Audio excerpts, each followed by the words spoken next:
সাংবাদিক তুহিন হত্যাসহ সারা দেশের সাংবাদিক নিপীড়নের বিচারের দাবিতে ঝিনাইদহে মুখে কালো কাপড় বেঁধে মানববন্ধন ও বিক্ষোভ। একরামুর রহমান হিরণ, বেনাপোল প্রতিনিধির পাঠানো প্রতিবেদনে দেখুন বিস্তারিত।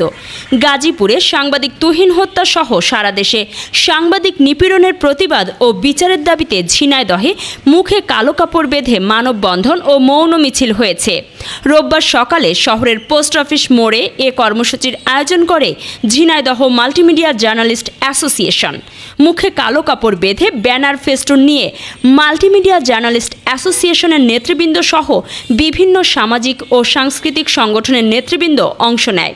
সে সময় সংগঠনের আহ্বায়ক এম.আর. রাসেল, সদস্য সচিব সাংবাদিক শেখ ইমন, ঝিনাইদহ প্রেস ক্লাবের সাধারণ সম্পাদক আমিরুল ইসলাম লিটন, ঝিনাইদহ রিপোর্টার্স ইউনিটের সভাপতি এম.এ. কবির সহ অন্যান্যরা বক্তব্য রাখেন। কর্মসূচি থেকে সাংবাদিক হত্যার সাথে জড়িতদের কঠোর শাস্তির আওতায় আনার দাবি জানান। সেই সাথে সারা দেশে সাংবাদিকদের ওপর সব ধরনের হয়রানি, মিথ্যা মামলা ও নিপীড়ন বন্ধেরও আহ্বান জানানো হয়।